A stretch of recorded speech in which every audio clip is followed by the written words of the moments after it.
Hello friends, welcome back to enlightenment. आज हम discuss करने जा रहे हैं NUEPA, national university of educational planning and administration, राष्ट्रीय शैक्षिक योजना एवं प्रशासन विश्वविद्यालय, जिसकी शॉर्ट फॉर्म न्यूपा है। इसमें हम जानेंगे कि इसको इस्टेब्लिश कैसे किया गया और इसके क्या ऑब्जेक्टिव हैं और इसके क्या फंक्शंस क्या क्या हैं। और ये पहले नीपा के नाम से जाना जाता था और ये उसके बाद न्यूपा बना। तो ये नीपा से न्यूपा तक बनने का जो एक सफर था वो कैसा कैसा था और उसमें किस तरह से ये स्टार्ट हुआ और फिर इंडिया में किस तरह से इसको टेक ओवर किया गया। तो इस पूरी वीडियो में हम ये जानेंगे। और ये जो आपका टॉपिक है ये बीएड स्टूडेंट्स के लिए और आपके बीटीसी के स्टूडेंट्स जो हैं, एमएड के स्टूडेंट्स हैं, उनके लिए और जो कॉम्पिटिटिव एग्जाम्स की प्रिपरेशन कर रहे हैं उनके लिए बहुत इंपॉर्टेंट टॉपिक है। और ये यूजीसी नेट फर्स्ट पेपर का भी बहुत इंपॉर्टेंट टॉपिक है। इससे रिलेटेड उसमें से क्वेश्चंस पूछे जाते हैं। तो आपको वीडियो अंत तक देखना है और यदि आप चैनल पर नए हैं तो चैनल को सब्सक्राइब कीजिए, बेल आइकन के बटन को प्रेस कर लीजिए, जिससे कि आने वाले जो वीडियोस हैं उनका नोटिफिकेशन आप तक पहुंचता रहे। तो अब हम जानेंगे न्यूपा के बारे में। जो ये न्यूपा है ये एक ऑटोनोमस बॉडी है और ये एमएचआरडी द्वारा इसको इस्टेब्लिश किया गया है। और ये इसकी जो ये जो है एक शैक्षिक सूचना का तंत्र है और इसके द्वारा शिक्षा का सूचना तंत्र जो कि EMIS और PMIS, EMIS का मतलब है एजुकेशनल मैनेजमेंट इंफॉर्मेशन सिस्टम, जो ये है ये शिक्षा के संबंध में गुणवत्ता व आंकड़ों से संबंधित जानकारी देता है। PMIS जो है project management and information system है, ये शिक्षा से संबंधित जितनी भी भौतिक सूचनाएं हैं उनकी जानकारी देता है। जो आपका EMIS है यानी कि एजुकेशन मैनेजमेंट इंफॉर्मेशन सिस्टम है, ये SSA द्वारा संचालित है। SSA मतलब सर्व शिक्षा अभियान। अब देखते हैं कि ये न्यूपा जो ऑटोनोमस बॉडी है और एमएचआरडी द्वारा एस्टेब्लिश है, तो ये इसके क्या फंक्शन है, क्या ऑब्जेक्टिव है। सबसे पहले हम देखते हैं कि ये है क्या। जो राष्ट्रीय शैक्षिक योजना और प्रशासन विश्वविद्यालय यानी कि न्यूपा है, ये एमएचआरडी द्वारा एस्टेब्लिश है और ये एमएचआरडी द्वारा एस्टेब्लिश है, लेकिन इससे पहले ये 1962 में यूनेस्को द्वारा इसको एस्टेब्लिश किया गया था और बाद में इसका इंडियन गवर्नमेंट द्वारा इसको टेक ओवर कर लिया गया था।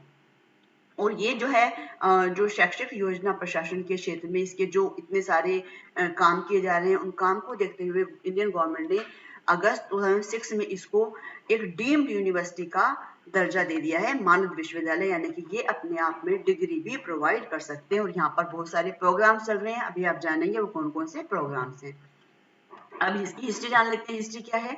स्टार्टिंग में जो है इसको नीपा, मैंने पहले बताया, इसको नीपा कहा जाता था, national institution of educational planning and administration, जो कि 1962 में यूनेस्को द्वारा इसको एस्टेब्लिश किया गया। और इसके बाद में 1965 में एशियाई शैक्षिक योजना एवं प्रशासन संस्थान इसको बना दिया गया। इसके 4 साल बाद, यानी कि 4 साल बाद 1965 से 4 साल लगा लीजिए, 1969 हो जाता है, तो इंडियन गवर्नमेंट ने इसको टेक ओवर कर लिया और इसका नाम राष्ट्रीय शैक्षिक योजना कार्य एवं प्रशासन कॉलेज रखा गया। अब इस कॉलेज में नाम कॉलेज रख दिया गया, तो इसके जो है उस क्षेत्र में वर्क भी किया जाने लगा, यानी कि इसकी बढ़ती हुई भूमिकाओं को देखते हुए, इसकी कार्य क्षमता को देखते हुए और जो इसमें रिसर्च वर्क किया जा रहा था उसको देखते हुए 1979 में पुनः इसका नाम बदलकर राष्ट्रीय शैक्षिक योजना एवं प्रशासन संस्थान कर दिया गया। और ये मैंने भी आपको बताया कि 2006 में इसको डीम्ड यूनिवर्सिटी का स्टेटस भी दे दिया गया था। अब इसका विजन और मिशन देख लेते हैं कि विजन और मिशन क्या है। इसका विजन है उन्नतिशील ज्ञान के द्वारा ज्ञानात्मक मानव समाज का विकास करना। मतलब ये एक एजुकेशनल बॉडी है, तो इसका जो विजन है वो विजन ये है कि मनुष्य में जो है कॉग्निटिव डेवलपमेंट करना, कॉग्निटिव डेवलपमेंट को इनकलकेट करना। मिशन क्या है, राष्ट्रीय और वैश्विक संदर्भों के परिप्रेक्ष्य में उन्नत स्तर के शिक्षण, शोध, क्षमता, विकास को बढ़ावा देते हुए शिक्षा नीति योजना प्रबंधन के क्षेत्र में उत्कृष्टता केंद्र बनाना। मतलब इसको एक ऐसा एक्सीलेंट सेंटर बनाना जिससे कि ये केवल नेशनल लेवल पर भी नहीं, इंटरनेशनल लेवल पर भी काम करता है। तो नेशनल लेवल के साथ साथ इंटरनेशनल लेवल पर भी एक्सीलेंसी लेकर के आना, ये इसका मिशन है। अब इसके ऑब्जेक्टिव देखते हैं, इसका ऑब्जेक्टिव क्या है। इसका जो पहला ऑब्जेक्टिव है, शैक्षिक योजना प्रशासन और भारत के विभिन्न राज्यों और विश्व के अन्य देशों की प्रशासन और नियोजन तकनीकों, प्रशासनिक प्रणालियों के तुलनात्मक अध्ययन सहित संबंधित विषय क्षेत्रों के विविध पक्षों पर शोध अध्ययन शुरू करना, मतलब रिसर्च वर्क कराना, यानी कि पीएचडी कराना, एमफिल कराना, और साथ में जो भी सहायता अनुदान प्रदान करना, यानी ग्रांटेड देना, और रिसर्च वर्क को बढ़ावा देना, और उसके साथ साथ ही कोऑर्डिनेशन भी करना, यानी कि एड प्रोवाइड करना, प्रमोट करना, कोऑर्डिनेशन करना और रिसर्च वर्क कराना, न्यू टेक्नोलॉजी लेकर के आना। उसके बाद है आपका to provide academic and professional guidance to agencies. जो हमारी एजेंसीज हैं, एजुकेशन एजेंसीज हैं, उन एजुकेशन एजेंसीज को एकेडमिक और प्रोफेशनल गाइडेंस प्रोवाइड कराना। उसके बाद है टू ऑर्गेनाइज प्री सर्विस और in service training programme. Pre service training programme provide कराना, in service training programme provide कराना। इन सर्विस मतलब कि जो सर्विस में है, जैसे कि जो अपनी जॉब में रहते हुए उसके बाद अपने आप को अपडेट करने के लिए, न्यू टेक्नोलॉजी का यूज करने के लिए, जैसे कि हम वर्कशॉप करते हैं, कोई सेमिनार करते हैं, कॉन्फ्रेंस करते हैं, सर्विस में रहते हुए हम उनको करते हैं, जिससे कि हमारी नॉलेज अपडेट हो और हम न्यू टेक्नोलॉजी का यूज कर सकें।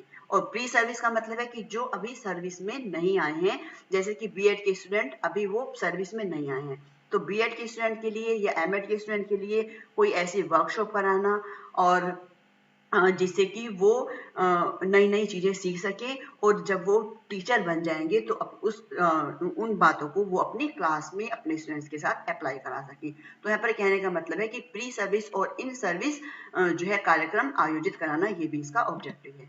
उसके बाद है to organise orientation programme. Orientation programme organise करना, seminar, discussion group for person including, ये अभी मैंने जैसे आप बताया कि सेमिनार ऑर्गेनाइज कराना, वर्कशॉप ऑर्गेनाइज कराना, और कॉन्फ्रेंस ऑर्गेनाइज कराना, और कुछ फॉलो अप प्रोग्राम कराना, और इस तरह से प्रोग्राम कराना जो कि सेंट्रल और स्टेट गवर्नमेंट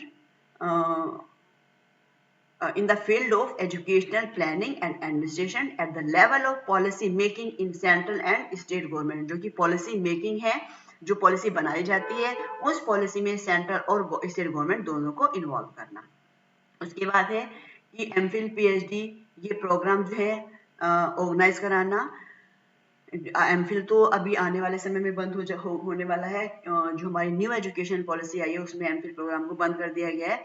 तो अभी तक जो है एमफिल प्रोग्राम, पीएचडी प्रोग्राम और पार्ट टाइम पीएचडी के करिकुलम को ऑर्गेनाइज कराना इसका काम है। शैक्षिक योजना, शैक्षिक प्रशासन, शैक्षिक वित्त यानी कि finance, comparative education, schooling education, higher education, vocational education, professional education, और policy research, gender in education, discrimination in education, education and globalization, educational management and information system आदि के संबंध में जो है उपाधि प्रदान करना इसका काम है, क्योंकि डीम्ड यूनिवर्सिटी बना दिया गया है, यानी कि ये अपने आप में एक ऑटोनोमस बॉडी है और ये उपाधि भी प्रदान करती है। तो ये इन सभी के संबंध में उपाधि प्रदान करना भी इसका एक ऑब्जेक्टिव है, या इसका हम काम कह सकते हैं कि इसका एक कार्य है।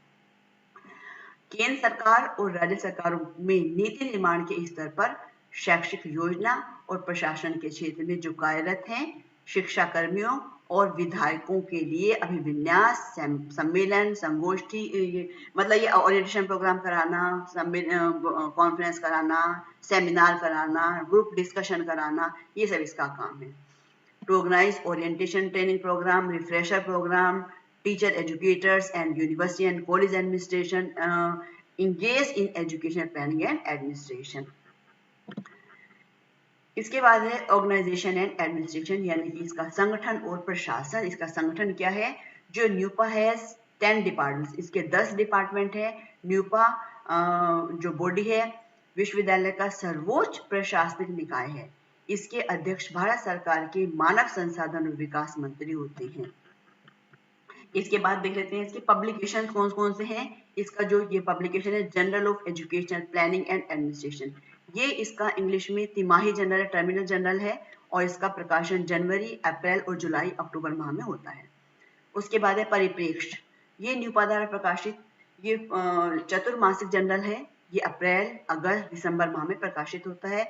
इसमें शैक्षिक योजना और प्रशासन के सामाजिक आर्थिक संदर्भों से जुड़े मूल हिंदी लेख प्रकाशित होते हैं। ये जो है इंग्लिश में है और ये परिवेश जो है हिंदी में है, और इसमें जो है जो भी हमारी एजुकेशनल प्लानिंग है, एडमिनिस्ट्रेशन से रिलेटेड प्लानिंग है और सोशल या इकोनॉमिक से रिलेटेड जो भी हमारे एब्स्ट्रैक्ट हैं वो यहाँ पर जो है पब्लिश किए जाते हैं। उसके बाद है Asian network of training and research institution in educational planning, ये भी इंग्लिश में पब्लिश होता है और ये जनवरी और जून में पब्लिश होता है। उसके बाद है न्यूपा न्यूज़लेटर, ये भी तिमाही न्यूज़लेटर है, ये जनवरी, अप्रैल और अक्टूबर में पब्लिश होता है। तो आपको ये भी पता होना चाहिए कि इसके पब्लिकेशंस कौन-कौन से हैं।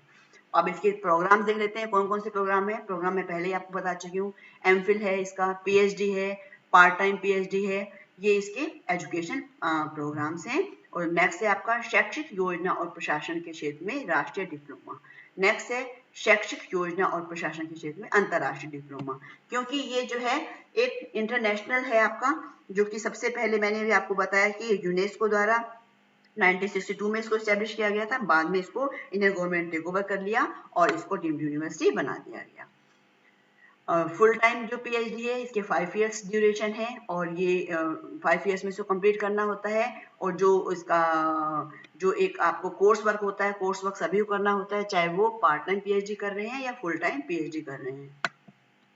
और इन उद्देश्यों के लिए आलेख, बुक्स, पाक्षिक, जर्नल आदि तैयार करना और उन्हें प्रकाशित करना, मतलब बुक्स प्रिंट करना, पेपर्स, पीरियोडिकल्स, और ये भी इसका एक ऑब्जेक्टिव है कि इनको पब्लिश करना है इसको, और इन जनरल को। और इसके थ्रू क्या है, इसके थ्रू लोगों तक सारी इंफॉर्मेशन पहुंचती है, वो अपने आप को अपडेट कर पाते हैं। कोई भी ऐसा कोई पेपर पब्लिश होता है, यदि मान लीजिए मैंने भी कोई ऐसा रिसर्च वर्क किया है, तो मैं न्यूपा की वेबसाइट पर जाकर अपने पेपर को वहाँ पर सेंड कर सकती हूँ और उस पेपर को उनके जर्नल में पब्लिश करा सकती हूँ, जो कि जैसे तिमाही है या जो उनका ईयरली जो भी जर्नल है, उस जर्नल में हम अपने पेपर को भी पब्लिश करा सकते हैं। इस तरह से आज हमने जाना कि न्यूपा कैसे इस्टेब्लिश हुआ और एमएचआरडी मिनिस्टर ने एमएचआरडी द्वारा इसको कैसे इस्टेब्लिश किया गया और इसके क्या-क्या ऑब्जेक्टिव हैं और इसमें कौन-कौन से प्रोग्राम चलते हैं और क्या-क्या इसके फंक्शन हैं। इसी के साथ इस वीडियो को यहीं समाप्त करते हैं, इस सेशन को। आपको ये पसंद आती है वीडियो तो लाइक कीजिए, शेयर भी जरूर कीजिए अपने साथी के साथ, और जिससे कि जो आपके साथी हैं वो भी इस एजुकेशनल वीडियो का बेनिफिट ले सकें। Thank you so much.